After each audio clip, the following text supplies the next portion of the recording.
반갑습니다. 오늘 성경 꿰뚫어 읽기 신명기 29장부터 함께 시작하겠습니다. 저희가 지난주에 28장까지 살펴봤고요.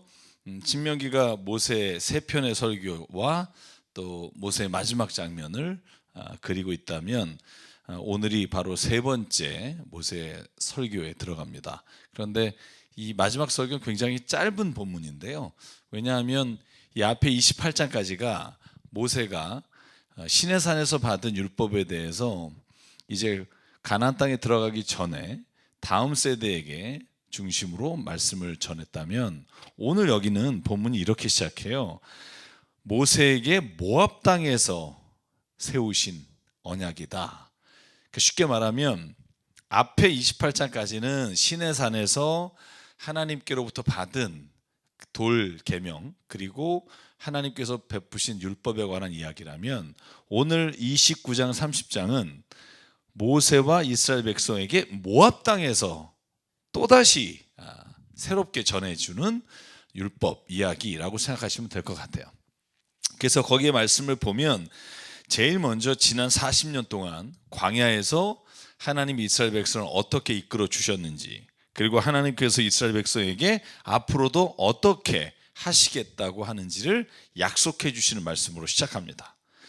그래서 오늘 2절에 보면 모세가 온 이스라엘을 불러 모으고 그들에게 이렇게 말해요. 주님께서 이집트 땅에서 하신 일, 당신들이 지켜보는 가운데 바로와 그 신하들 앞과 그 온 땅에서 하신 모든 일을 당신들은 똑똑히 보았습니다. 이렇게 과거의 40년 동안 이제 모압 땅에서 말씀을 베풀기 전에 하나님이 행하신 일에 대해서 말씀을 주고 있고요. 그리고 덧붙여서 4절까지 보면 이래요.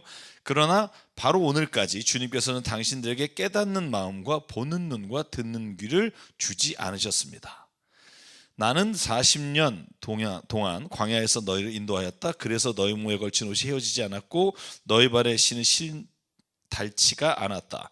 너희는 빵도 먹지 못했고 포도주나 독한 술도 마시지 못했다. 그러나 나는 너희에게 필요한 것을 주어서 내가 바로 주 너희의 하나님임을 너희에게 알리고자 하였다. 이렇게 하나님께서 지난 40년 동안 어떻게 이끌어 주셨는지 설명하고요. 그리고 8절 9절에 보면 가나안 동편에 르우벤과 갓과 므낫세 반지파가 그 땅으로 유산을 차지할 것이다 하는 약속을 합니다. 그리고 나서 29장의 모든 내용은 하나로 요약됩니다. 그게 뭐냐 하면 우상을 섬기지 말라는 거예요. 여러분, 제가 만약에 율법 613개 조항을 가장 중요하고 가장 강조하신 하나님의 말씀이 뭘까라는 걸 보면 하나로 귀결돼요. 우상을 섬기지 말라요. 모든 율법에 관한 말씀은 1계명과 2계명이 10계명에서 나 외에 다른 신을 섬기지 말라, 우상을 만들지 말라. 이 말씀이 사실은 율법서에 있어서의 가장 중요한 게 뭐냐? 바로 우상을 섬기지 말라는 거예요. 한번 24절, 25절, 26절 여기 있는 말씀 한번 읽을까요? 모든 민족이 묻기를 어찌하여 주님께서는 이 땅에서 이런 참혹한 일을 하셨을까? 이토록 심한 분노를 일으키시는 것은 무엇 때문일까 할 것입니다. 그러면 사람들이 대답할 겁니다. 그들은 주님께서 이집트 땅에서 그들의 조상을 인도하여 내실 때 주 조상의 하나님과 세운 언약을 버리고 그들이 알지 못하고 주님께서 허락하지도 아니한 신들을 따라가서 섬기고 절하였다. 그래서 주님께서 이 땅을 보고 진노하셔서 이 책에 기록된 모든 저주를 내리신 것이다. 제가 24절부터 25절 6절까지만 읽었지만 27절까지 읽었지만 그 외의 모든 내용이 다 뭐냐 하면 너희들이 우상을 섬기는 것으로 인해 하나님께서 너희에게 오늘 그와 같은 참혹한 일이 일어나게 하셨다는 겁니다.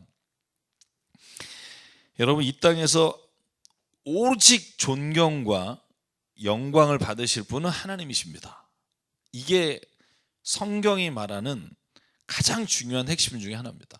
그래서 다른 어떤 것을 우리가 경외하거나 다른 어떤 것에 영광을 돌리게 되면 우리가 그렇게 함으로 말미암아 우리의 영혼과 우리의 모든 삶이 피폐해지고 버려질 수밖에 없다는 게 성경이 말하는 하나님을 경외하라는 말의 요점이라고 볼 수 있고요. 제가 여러분에게 한번 소개시킨 적이 있는 것 같은데 폴 트랩이라고 하는 사람이 쓴 경외라는 책은 한번 여러분이 시간 되시면 꼭 읽었으면 좋겠습니다. 그러니까 awesome이에요. awesome. 그러니까 경이롭다는 거죠. 그러니까 우리가 왜 세상에서 막 놀라운 일을 보면 막 감탄하잖아요. 근데 감탄하는 이유가 뭐냐면 하나님이 본래 우리를 창조하실 때 우리 안에 주신 게 뭐냐면 하나님을 만났을 때 놀라워하는 마음. 그래서 로마서 1장에 자연 만물을 보고 우리가 와라고 할 때 이 감탄이 어디로부터 왔는가? 그게 바로 세상을 창조하신 하나님에 대한 경외와 하나님에 대한 awesome. 그러니까 하나님의 정말 경이로우신 분이다라고 감탄하는 건 오직 하나님이 우리에게 주실 수 있는 건데, 이 책에서 말하는 요지가 뭐냐면 우리가 그 감탄의 대상을 다른 것으로 옮기면서부터 우리 인간의 삶이 하나님과는 상관없는 삶으로, 그리고 하나님 안에서 주신 평안을 누리는 게 아니라 불안하고 늘 우리가 하나님을 따르지 않음으로 말미암아 오는 두려움 가운데 살아간다는 거죠. 그래서 여러분, 한마디로 율법에서 가장 중요한 게 뭘까? 우상을 섬기지 말라. 그게 눈에 보이는 신상이든 아니면 우리의 삶에서 우리가 하나님처럼 여기는 것이든 그것들이 가장 율법에서 하나님이 강조하시는 거라는 걸 잊지 않으시면 좋겠고요. 30장으로 넘어가면 30장 전체 내용을 하나로 요약하면 뭐냐? 제가 여러분에게 지난주에 말씀드린 거 있죠. 내가 너희 앞에 복과 저주를 놓겠다 하는 말씀을 다시 한번 강조해요. 그래서 16절부터 19절까지를 30장 말씀 가운데 보면 이렇게 기록합니다. 내가 오늘 당신들에게 명하는 대로 당신들이도 당신들의 하나님을 사랑하고 그의 길을 따라가며 그의 명령과 규례와 법도를 지키면 당신이 잘되고 번성할 겁니다. 그리고 당신들이 들어가서 차지할 땅에서 당신들의 하나님이 당신에게 복을 주실 것입니다. 그리고 마지막으로 요약하는 것은 19절이에요. 나는 오늘 하늘과 땅을 증인으로 세우고 생명과 사망, 복과 저주를 당신들 앞에 내놓았습니다. 당신들과 당신들의 자손이 살려거든 생명을 택하십시오. 제가 다시 한번 오늘 신명기를 이제 마무리하면서 강조하고 싶은 말은 복과 저주는 하나님이 마음에 안 들어서 우리를 해하거나 멸망시키는 거나 그러는 것이 아니라 이미 우리가 하나님의 복과 저주를 우리의 삶에서 선택해서 받는 것이다 라는 것이 신명기가 가지고 있는 생각이라는 거죠. 그래서 결정권은 하나님께 있는 게 아니라 우리에게 있어요. 우리가 하나님께 핑계를 돌리는 이유는 우리의 몫을 다 하고 나서 하나님을 향해서 보는 게 아니라 우리가 해야 될 몫을 하지 않고 하나님께 원망할 때가 많은 거죠. 여러분, 가나안에서 왜 이스라엘 백성이 탄식하면서 하나님을 원망하고 불평했을까요? 저는 이 논리, 신명기가 가지고 있는 생각을 보면 우리를 왜 이집트에서 고기 먹고 잘 살고 있었는데 우리를 여기까지 내려와서 막 배고프게 만들고, 다 이 모든 불평과 원망의 시작은 어디에 있냐면 그들이 자기가 하나님 안에서 하나님이 말씀하신 대로 살면 누릴 수 있는 당연한 복을 그들이 스스로 하나님의 뜻을 따라 살지 않고 버림으로 말미암아 스스로 고난의 길에 자처해서 들어가는 거죠. 여러분, 가나안 땅 정복하는 민수기 13장 14장 말씀도 보면 이스라엘 백성이 하나님께서 그곳에 가라, 그리고 너희가 담대하게 전쟁을 해라, 그러면 너희가 그 땅을 차지할 거다라고 말하지만 이스라엘 백성은 거기에서 주저하고 두려워서 돌아서게 되잖아요. 그러면 그들은 할 수 있는 게 뭐밖에 없냐면 광야에서 유린하는 삶을 살 수밖에 없는 거죠. 그러니까 하나님 왜 이렇게 하셨습니까? 우리가 삶에서 그런 고백을 자주 합니다만 가만히 우리 자신을 돌아보면 내가 진짜 하나님의 복과 저주의 길에서 하나님의 복의 길을 선택했는지, 아니면 내가 당연히 하나님이 멸망의 길이라고 하는 길을 선택했는지 우리가 스스로를 볼 수 있는 눈이 좀 열리게 되기를 주의 이름으로 축복합니다. 열어서 우리의 눈을 그렇게 볼 수만 있다면 똑같은 잘못을 반복하지 않게 될 거라고 생각하고요. 그래서 29장 30장은 마지막으로 모압 땅에서 한 번 더 강조하는 거예요. 모압 땅에서 우상을 섬기지 마라. 그리고 네 앞에 복과 저주를 둘 건데 그 복과 저주의 길에서 너희가 복의 길을 선택해라. 그리고 나서 31장부터 34장, 오늘 신명기가 끝나는 장면까지 이 일련의 과정이 굉장히 중요한 것들이 많이 있는데요. 첫 번째가 신명기 31장 1절부터 3절까지 모세는 자기의 신앙을 고백해요. 그리고 자기가 하나님께서 자기에게 베푸시는 것에 대해서 고백하는 것으로 되어 있어요. 한번 읽어볼게요. 모세가 온 이스라엘 백성에게 계속해서 말하였다. 모세가 그들에게 말하였다. 이제 내 나이 120살입니다. 이제 더 이상 당신들 앞에 서서 당신들을 지도할 수 없습니다. 주님께서는 내가 요단강을 건너는 것을 허락하지 않으셨습니다. 주 당신들의 하나님이 당신들 앞에서 건너가셔서 몸소 저 민족들을 당신들 앞에서 멸하시고 당신들이 그 땅을 차지하게 하실 것입니다. 주님께서 말씀하신 대로 여호수아가 지휘관이 되어 당신들 앞에서 건너갈 것입니다. 여러분, 모세는요 자기가 들어가고 싶지 않아서 가나안 땅에 못 들어간 게 아니고요, 하나님이 들어가지 말라고 하셨단 말이죠. 얼마나 억울할까요? 개인적으로 만약에 내가 뭔가 이뤄냈어요, 그리고 막 내 힘으로 이걸 쫙 해왔는데 마지막에 이제는 너는 더 이상 이 민족을 이끌어갈 수 없다, 그러면 모세가 가진 허탈감, 그죠? 얼마나 컸을까? 여러분, 34장 마지막에 모세가 죽는 장면을 기록할 때도 이렇게 써 있어요. 모세가 120세가 됐는데 그러나 하나도 기력이 떨어지지 않았다, 이렇게 써 있어요. 굉장히 열정과 힘이 남아 있었다는 거죠. 그럼에도 불구하고 하나님이 오늘 자기가 고백하는 거예요. 이제 더 이상 하나님이 나를 지도자로 세우지 않으셨다.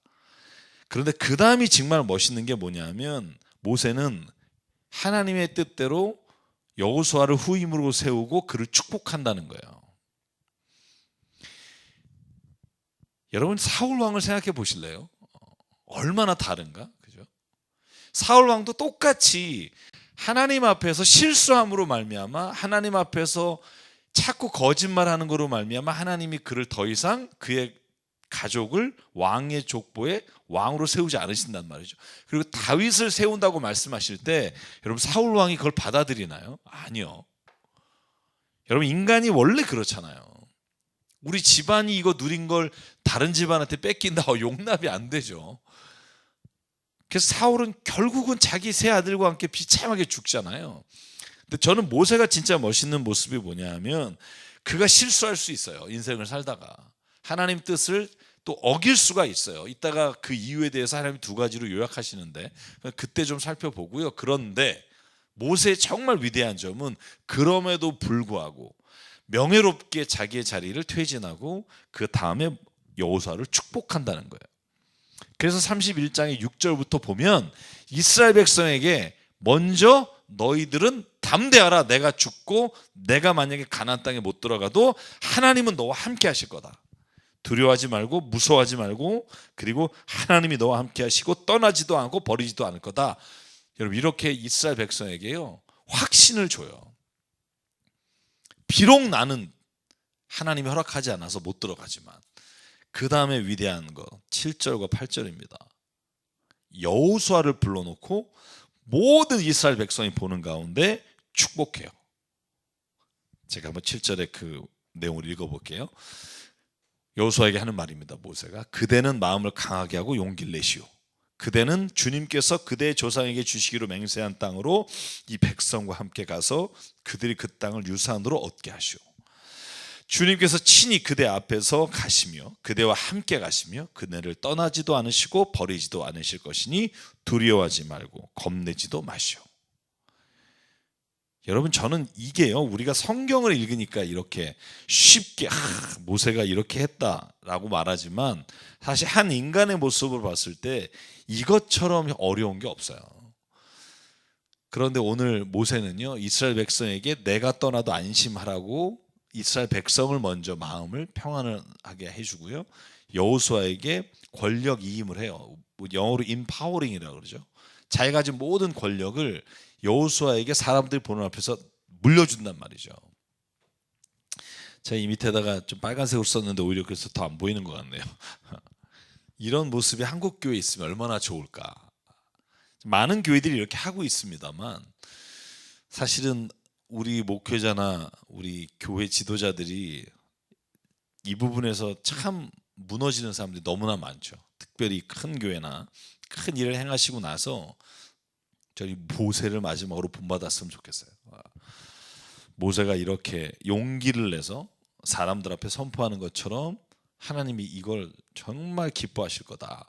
그래서 결국은 모세가 하나님의 버림을 받은 거잖아요. 쉽게 얘기하면 하나님이 네가 가나안 땅에 들어가라 그래서 부르셨는데 못 들어갔단 말이에요. 그러면 하나님이 모세를 버리신 거와 마찬가지인데, 물론 우리가 신명기의 말씀으로 보면 그가 하나님의 버림을 받게 스스로가 된 거죠. 그런데 모세는요, 그것을 자기가 받아들이고 그것으로 자기의 모든 신앙의 길을 멈추는 게 아니라 또 다른 믿음의 길로 이스라엘 백성을 축복하고 여호수아를 축복하고 가나안 땅에 어떤 의미로 보면 영적으로 같이 들어가는 거예요. 그러니까 육은 못 들어가도 그의 정신과 생각과 그의 모든 삶이 이스라엘 백성과 함께 가나안 땅을 향해서 축복의 길을 들어가는 거죠. 저는 여러분, 우리의 인생이 우리 중간에 하나님의 뜻을 떠날 수도 있고 우리가 넘어질 수도 있는데, 가장 중요한 건 그 넘어지는 건 모든 사람이 똑같아요. 여러분, 신앙적으로 무너지지 않은 사람 한 명도 없습니다. 중요한 건 그때 다시 일어날 수 있느냐, 이게 우리가 믿음의 사람이냐 아니냐를 결정짓는다고 저는 믿습니다. 그래서 여러분, 힘들고 어려울 때 행여나 또 믿음의 길에서 지금 우왕좌왕하거나 좌절하는 길을 갈 때도 다시 한번 모세를 기억하고요, 힘을 내십시오. 마지막의 모습은 결코 무너진 자리가 아니라 다시 일어나서 내가 모세와 같이 그 길을 걸어가는 사람이 되기를 바랍니다. 그러면 31장의 마지막에 제가 이 신명기에서 가장 좋아하는 31장과 32장, 왜 좋아하냐면 제가 찬양을 좋아하잖아요. 32장 전체가 찬양이라는 거 아세요? 찬양. 모세가요, 이제 이스라엘 백성에게 여호수아에게 다 정권 이임한단 말이죠. 그리고 난 다음에 내가 이제 노래를 부르겠다 그래요. 저는 이 부분이 참 아름답다고 생각해요. 자기가 떠나는 마당에 이스라엘 백성에게 남겨줄 게 뭘까? 율법으로 받은 모든 것, 내가 신앙으로 받은 걸 노래로 알려주겠다. 제가 18절을 한번 21절까지 읽어볼게요. 그들이 돌아와서 다른 신을 섬기는 온갖 악한 짓을 할 것이니 그날에 내가 틀림없이 내 얼굴을 그들에게서 숨기겠다. 이제 이 노래를 적어서 이스라엘 백성에 가르쳐 부르게 하여라. 하나님께서 말씀하시죠. 이 노래가 이스라엘 자손에게 내가 무엇을 가르쳤는지를 증언할 것이다. 내가 그들의 조상에게 맹세한 젖과 꿀이 흐르는 땅에 그들을 인도하여 들인 뒤에 그들이 살이 찌도록 배불게 먹으면 눈을 돌려 다른 신들을 섬기며 나를 업신여기고 나와 세운 언약을 깨뜨릴 것이다. 하나님 다 아시죠? 그리하여 그들이 온갖 재앙과 환난을 당하게 될 것이다. 그러나 이 사람들이 이 노래를 부르는 한 이 노래가 그들을 일깨워주는 증언이 될 것이다. 비록 내가 아직 약속한 땅으로 그들을 인도하기 전이지만 지금 그들이 품고 있는 생각이 무엇인지 나는 알고 있다. 하나님이 모세에게 뭐라고 말하냐면요, 지금 이 모든 율법의 내용을 노래로 만들어라. 그리고 그들이 가나안 땅에 들어가서 또다시 죄악의 길로 우상을 섬기는 길로 갈 때 그 노래를 들려주고 노래를 부르게 함으로 인해 그들이 다시 일깨워 하나님께 돌아오도록 하라. 저는 이게 우리가 아는 찬양의 능력이라고 생각해요. 찬양. 여러분, 노래는요, 사람의 기억을 오래 가도록 해주는 능력이 있어요. 여러분, 저는요, 창세기, 출애굽기, 레위기, 민수기, 신명기, 여호수아 이거 그냥 외우기 전에 어렸을 때 여러분 기억나시나요? 창세기, 출애굽기, 레위기, 민수기, 신명기, 이게 노래로 외우면 훨씬 더 기억하는 게 쉽단 말이에요. 그래서 하나님께서 율법을 다 이스라엘 백성에게 알려주신 후에 이걸 노래로 만들어서 너희들이 또 길을 거역하고 하나님을 떠났을 때 이 노래를 부름으로 인해 오늘 본문에 너희를 일깨워 다시 증언하는 것이 될 것이다. 그래서 찬양에는요, 능력이 있어요. 무슨 능력이 있냐면 찬양은 곡조 있는 기도이며 하나님의 뜻을 다시 깨닫게 하는 힘이 있기 때문에 찬양은, 그래서 이스라엘 백성이 가나안 땅으로 들어갈 뿐만 아니라 다윗이 왕조를 세울 때도 이 찬양의 능력을 모든 이스라엘 백성들 가운데 함께 기억하며 불렀던 노래들, 그것이 오늘 모세가 이스라엘 백성에게 하나님의 뜻을 따라 주는 내용입니다. 그 노래 내용이 뭘까요? 궁금하지 않으세요? 32장에 넘어가면 그 노래 내용이 나옵니다. 네, 한번 넘어가 볼게요. 안 되네요. 네, 제가 이 노래를 43절까지 1절부터 43절까지가 노래예요. 그리고 44절부터는 다시 이야기가 나오는데 제가 이걸 한번 곰곰이 다 찾아보니까 정말 율법에 나오는 모든 내용들을 하나하나 노래로 만들어서 이걸 곡조 있게 부르면 잊어버릴 수 없겠다는 생각이 드는데 안타깝게도 이 노래를 우리가 그 은유를 알 수가 없죠. 내용을 한번 보면 이런 거예요. 1절부터 14절. 제가 뭐 다 읽진 않겠습니다만 1절부터 14절의 내용을 보면 제가 조금만 읽어볼게요. 이 하늘아 나의 말에 귀를 기울여라. 땅아 나의 입에서 나오는 말을 들어라. 나의 교훈은 내리는 비요 풀밭은 적시는 소나기다. 나의 말은 맺히는 이슬이요 채소에 내리는 가랑비다. 3절에 그 내용이 나와요. 내가 주님의 이름을 선포할 때 너희는 우리의 하나님은 위대하시다 하고 응답하여라. 하나님이 누구신가? 이걸 이제 1절부터 14절에 찬양으로 만든 거예요. 하나님은 위대하시고 하나님은 반석이시고 하나님은 거짓이 없으시고 완전하시고 진실하시고 의로우시고 여러분 4절부터 쭉 되어 나오는 고백들을 보면 우리가 이스라엘이 율법으로 고백한 하나님과 체험으로 고백한 하나님이 있잖아요. 이 둘이 같이 컴바인 엮여서 하나님이 누구신지를 고백하는 찬양이에요. 여러분 그 6절도 보면 어리석은 백성아 이 미련한 민족아 너희가 어찌하여 주님께 이처럼 갚느냐 그는 너희를 지으신 아버지가 아니시냐 너희를 만드시고 일으키신 분이 아니시냐 아득한 옛날을 회상해보라 조상 대대로 너에게 내려온 세대를 생각해보라 너희의 아버지에게 물어봐라 그가 일러줄 것이다. 하나님은 누구신가? 여기에 대해서 첫 번째 14절까지 하나님은 위대하시고 완전하시고 이렇게 고백을 해요. 이 찬양으로. 그래서 우리가 찬양 가운데 첫 번째 찬양이 뭐예요? 하나님의 위대하심을 고백하는 게 찬양의 첫 번째 속성이에요. 하나님의 영광을 드러내는 거. 주 여호와는 광대하시도다 뭐 이렇게 선포하는 거 있잖아요. 그게 저는 1절부터 14절에 들어가는 내용이에요. 그러면 두 번째 15절부터 27절까지 내용은 뭘까? 그러나 이스라엘이 하나님 이 위대하신 하나님의 뜻을 저버리고 죄악에 빠졌다는 거죠. 그래서 15절부터 20절까지 다 보진 않겠지만 자 15절 16절 볼까요? 이스라엘은 부자가 되더니 반역자가 되었다. 먹거리가 넉넉해지고 실컷 먹고 나더니 자기들을 지으신 하나님을 저버리고 자기들의 반석이신 구원자를 업신여겼다. 그들은 이방신을 섬겨서 주님께서 질투하시게 하였으며 역겨운 짓을 하여 주님께서 진노하시게 하였다. 너희는 너희를 낳은 하나님을 잊었다. 그 19절부터는 그 이스라엘의 죄악에 대한 하나님의 심판에 관한 노래가 또 들려지게 돼요. 그래서 주님 이걸 보고 격분하시고 당신들의 자녀들과 인연을 끊으시고 이렇게 말하였다. 그들에게 나의 얼굴을 숨기겠다. 우리가 나의 얼굴이라는 거 하나님이 그죠? 그 하나님의 존전 앞에 있다는 의미잖아요. 이제 내가 너희에게 얼굴을 돌리겠다. 그러면 내가 너희를 더 이상 긍휼히 여기지 않겠다는 거죠. 그런데 28절에 또 보면 이 노래가 어떻게 되냐면 이스라엘 백성은 그런데도 불구하고 깨닫지 못한다는 거예요. 심판을 하셨음에도 불구하고 깨닫지 못해요. 여러분 이게 예언서에 얼마나 많이 나와요.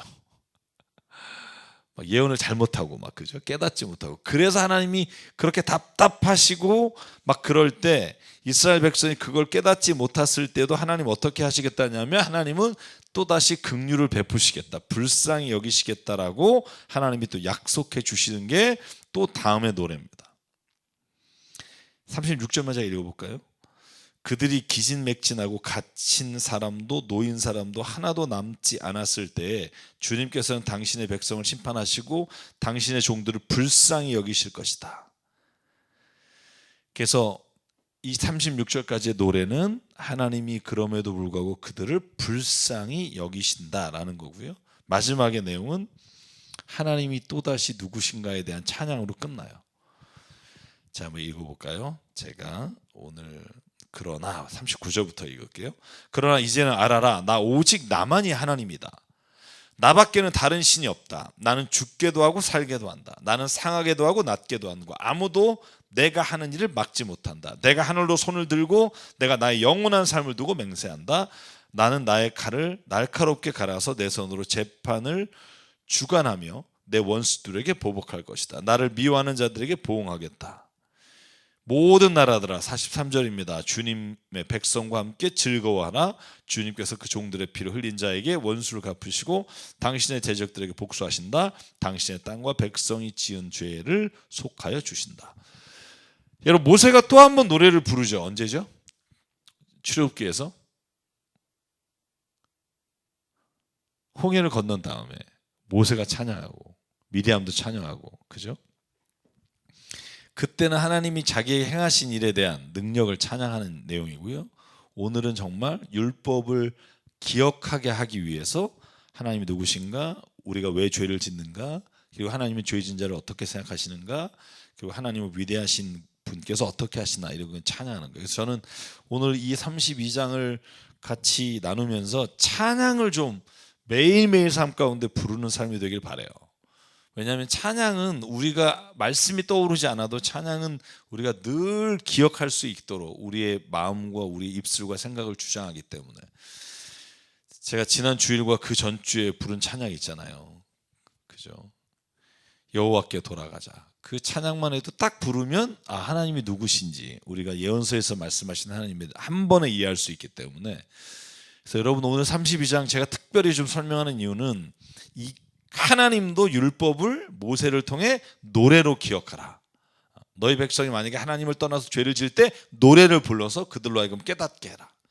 그래서 여러분, 찬양은 불러도 되고 부르지 않아도 되는 게 아니라 저는 우리가 말씀을 깨닫기 위해 가장 중요하다. 그래서 오늘 당장 여러분의 컴퓨터에 찬양을 딱 틀어놓고 그 찬양을 매일 듣는 그런 삶이 되길 바라고, 또 자녀들에게 그 찬양을 전해주는 은혜가 있기를 간절히 바랍니다.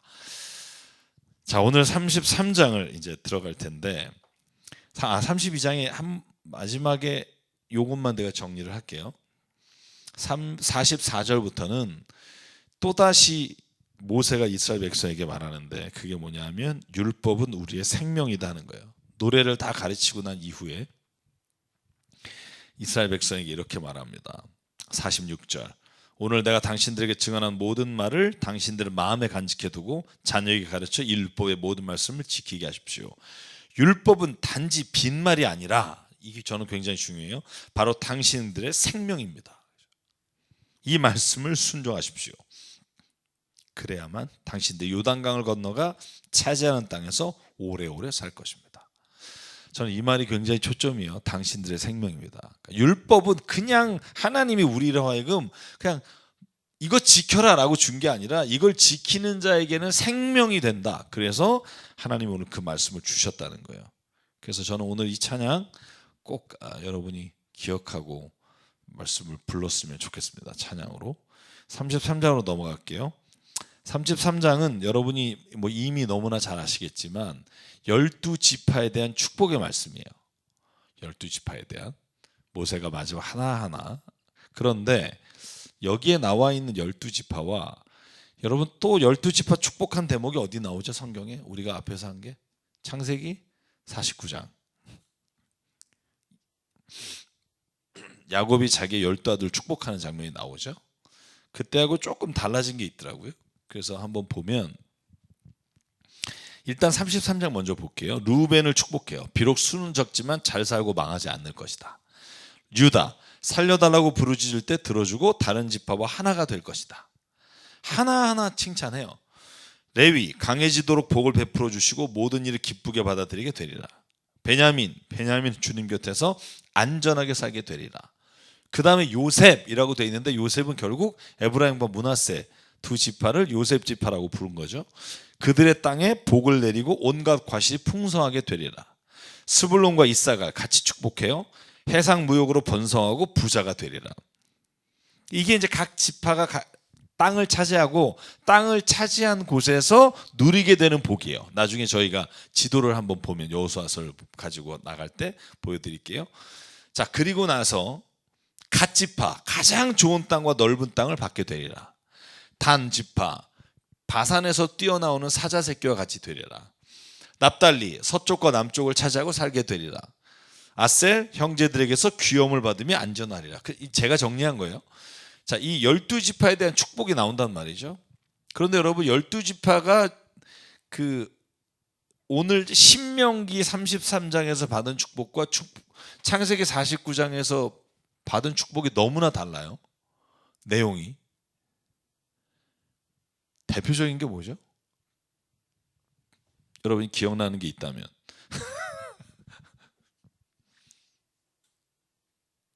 다른 지파는 다 그래도 하나님 축복하시잖아요. 근데 축복하지 않는 지파, 하나님이 아니라 야곱이 축복하지 않은 지파가 있어요. 누구죠?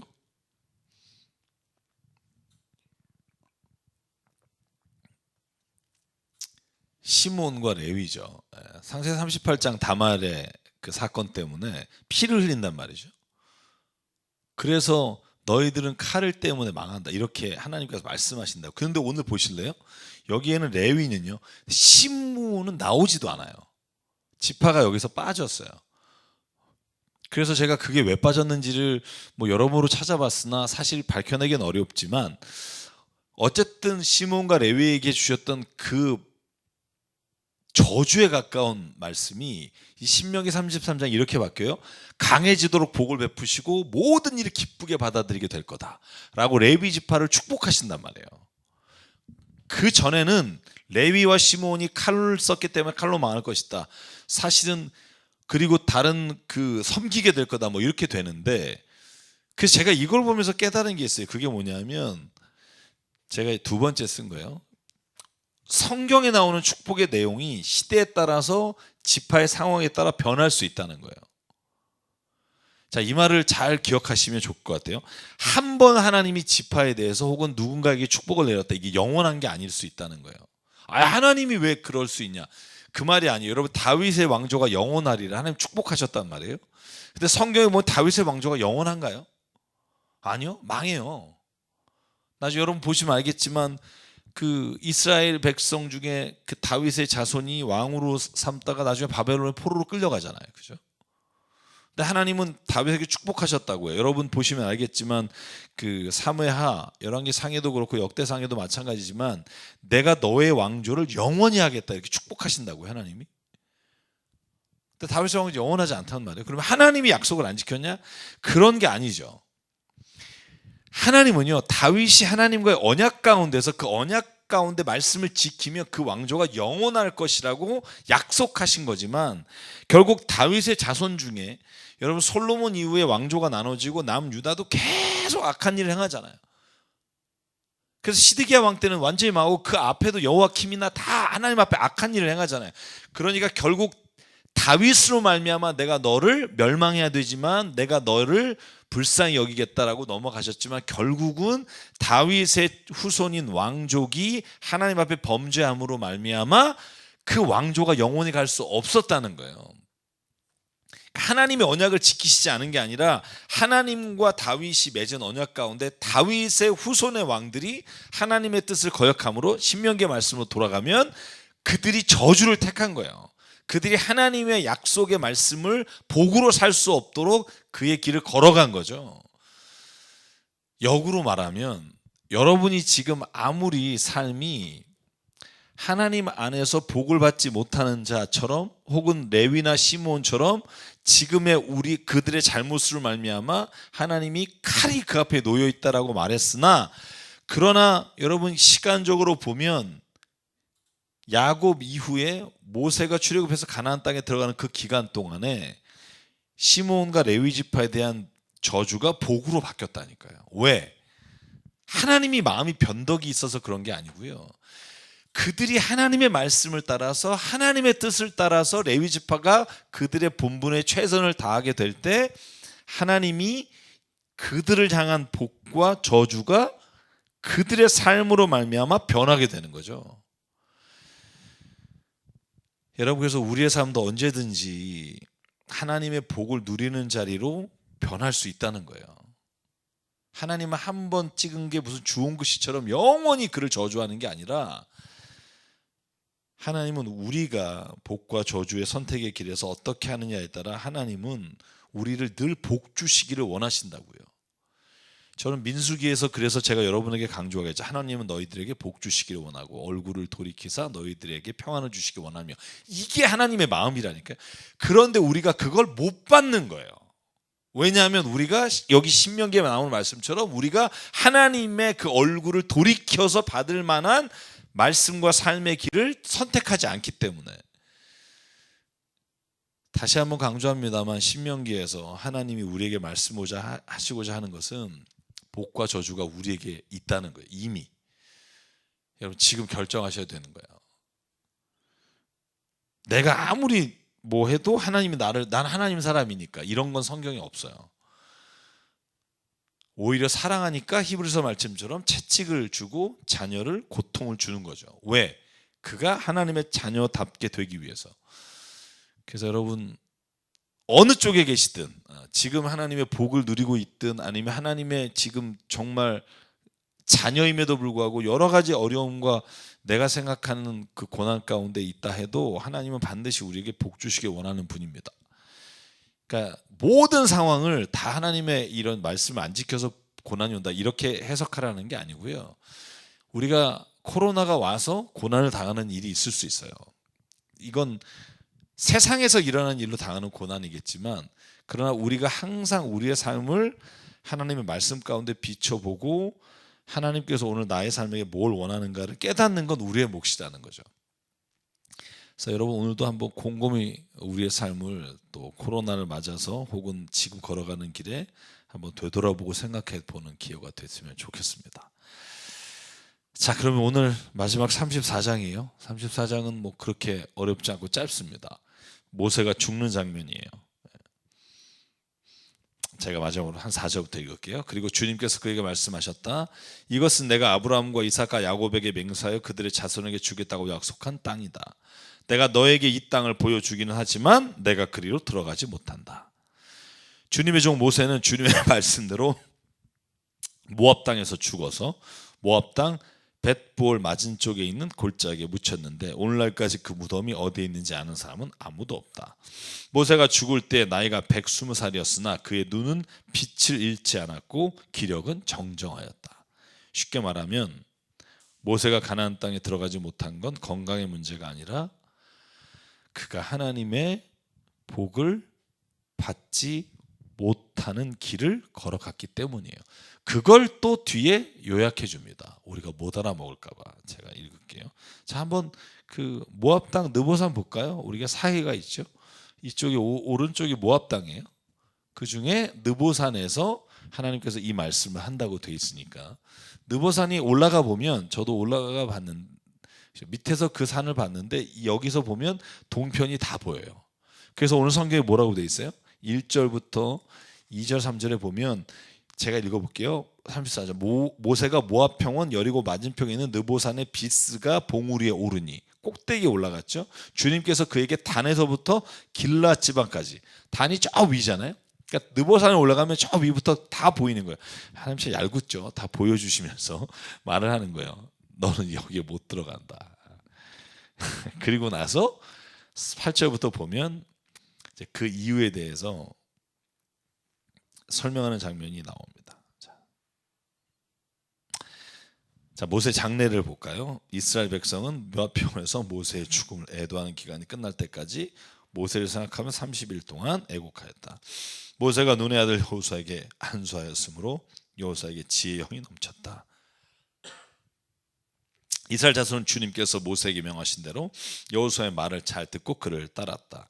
그 뒤에 이스라엘은 모세와 같은 예언자가 다시는 나타나지 않았다. 12절. 온 이스라엘 백성이 보는 앞에서 모세가 한 것처럼 큰 권능을 보이면서 놀라운 일을 행한 사람은 한 사람도 없다.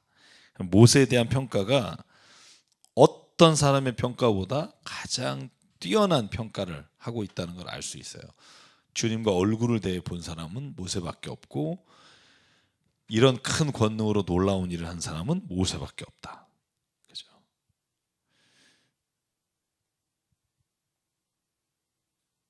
자, 제가 32장에 아까 그 모세가 죽은 거에 대해서 뒤에서 말씀하신 걸 다시 한번 여기를 짚지 않고 넘어간 거 볼게요.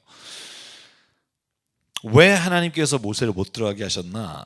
이렇게 설명합니다. 51절이에요. 32장. 이는 내가 신광야에 있는 가데스의 무리바셈에서 물이 터졌을 때 두 가지예요. 하나는 이스라엘 자손이 보는 데서 믿음 없는 행동을 했고, 두 번째는 이스라엘 자손에게 나의 거룩함을 나타내지 않았기 때문이다.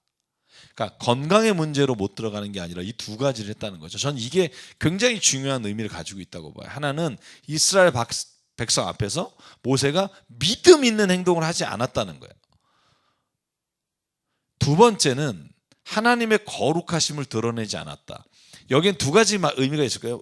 모세가 그 거룩함을 자기가 대신 차지했다라는 의미가 있을 수도 있고, 아니면 하나님 앞에 그 영광을 돌려야 되는데도 불구하고 그 행위를 하지 않았다는 거, 두 가지로 볼 수 있는데, 저는 그게 어떤 것이든지 간에 이 두 가지는 오늘날 우리가 살아가는 시대에 우리에게도 저는 적용할 수 있는 거라고 생각해요. 하나님이 제일 모세가 가나안 땅에 들어가지 못할 만큼 하나님이 가장 중요하게 생각하는 게 뭘까? 이 두 가지라는 거죠. 사람들 앞에서 믿음 없이 행동하는 거, 두 번째 하나님의 거룩함을 나타내지 않는 거. 여러분, 이게 뭐가 있을까요? 뭐가 있을까요? 한번 생각해 보시죠. 뭐가 있을까요? 우리의 삶에서, 하나님의, 여러분과 저의 삶에서 여기에서 말하는 것처럼 믿음 없는 행동하고 거룩함을 나타내지 않았다. 그래서 52절, 내가 이스라엘 자손에게 준 저 땅을 눈으로만 보고 그리로 들어가지 못한다. 전 제가 이걸 가지고 계속 생각을 해봐요. 뭐가 하나님 앞에서, 이스라엘 백성 앞에서 믿음 있는 행동을 하지 않은 거고 이스라엘 자손에게서 나의 거룩함을 나타내지 않은 걸까? 저는 제가 지난주에 설교한 말씀과 연결해서 생각해 보면, 우리는 자꾸 우리 기준으로 하나님을 자꾸 설명해요. 그리고 내가 가지고 있는 호불호로 하나님의 사랑을 편나누기를 하고, 또 우리가 가지고 있는 범위 안에서 믿음으로 살아요. 근데 저는 하나님이 진짜 원하시는 건 뭐냐면, 우리의 지식이나 우리가 가지고 있는 사랑의 범위가 아니라 그거보다 하나님의 사랑과 하나님의 그 생각하시는 범위까지 좀 우리의 모든 삶의 영역을 확장하기를 원하신다라는 생각을 하게 돼요. 그래서 모세가 여기 무리바에서 한 일이 뭐죠? 물이 없다고 하니까 짜증내잖아요. 모세도 화가 나고, 그래서 반석을 치죠. 근데 한 번 치는 것도 모자라 두 번을 치고, 그리고 그 다음에 보면 내가 이 일을 했다라고 본인이 영광을 차지하죠. 하나님께 돌리지 않고. 그래서 그 본문들을 봤을 때 우리가 중요하게 생각할 게 두 가지라고 생각해요. 하나는 뭐냐면, 우리의 성질대로 어떤 일을 해결하려고 하는 게 아니라 이 일이 정말 하나님 앞에서 어떤 의미를 가지고 있고, 하나님은 일을 어떻게 보실까, 예수님이라면 어떻게 일을 하실까라고 우리의 생각의 범위를 거기까지 가야 되는 거죠. 뭐 한편으로 모세가 얼마나 짜증나면 그랬겠어요. 계속 그러니까. 그럼에도 불구하고 하나님이 원하시는 건 뭐냐면, 하나님의 살아계심을 인정하고 그 믿음 앞에 행동하기를 원하신다. 절대로 우리의 성질대로가 아니라 하나님의 뜻하시는 대로 일을 결정하기 원한다. 두 번째, 내가 그 일을 아무리 했더라도 이 일을 하게 하신 분이 하나님이시고, 결국 우리가 드러내야 될 건 우리 자신이 가지고 있는 자비로움이나 우리가 갖고 있는 선함이 아니라 결국 하나님이 얼마나 위대하신지를 내 삶에서 드러내는 거. 저는 이걸 잊어버린 사람들에게 항상 드러나는 게 뭐냐면, 하나님의 위치에 우리가 서게 되는 거죠. 그래서 제가 오늘 마지막으로 나누고 싶은 얘기는 그거예요. 여러분, 저와 여러분의 삶에 있어서 이 두 가지를 잊지 맙시다. 모든 사람들 앞에서 믿음으로 삽시다. 아무리 가진 게 없어도 아무리 힘들어도 이 믿음을 결코 놓치지 않길 바라고요. 또 모든 일을 하고 난 다음엔 오직 하나님만이 영광 받으시고 하나님이 거룩하시고 또 하나님만이 우리의 모든 것의 인도자가 되셔야 합니다라는 걸 놓치지만 않는다면 우리의 삶에서 많은 부분들을 주님과 동행하는 삶을 살아갈 수 있도록 이끌어 주실 수 있다고 믿습니다. 자, 신명기가 끝났습니다. 드디어 여러분 모세오경이라고 불리는 성문서가 끝났고 이제 여호수아서로 넘어갑니다. 여호수아서는 역동적인 역사에 관한 이야기이기 때문에 아마 여러분과 함께 지도를 보면서 더 많은 이야기를 나눌 수 있을 거라고 생각하고요. 저는 오늘 이제 모세오경을 마무리하면서 제가 다시 한번 율법에 대해서 생각하게 된 기회가 된 것 같아요. 정말 하나님이 왜 우리에게 이걸 주셨는지에 대해서 깊은 깨달음과 또 하나님께 감사의 마음을 갖게 되고요. 여러분 그래서 잊지 마십시오. 여러분 앞에 오늘 복과 저주가 있고요. 또 여러분에게 하나님께서 주시고자 하는 복을 하나님은 마음껏 누리며 살기를 원하십니다. 잊지 마시고 오늘도 주님과 함께 동행하시는 한 주간 되시기 바랍니다. 다음 주 화요일에 뵙겠습니다. 감사합니다.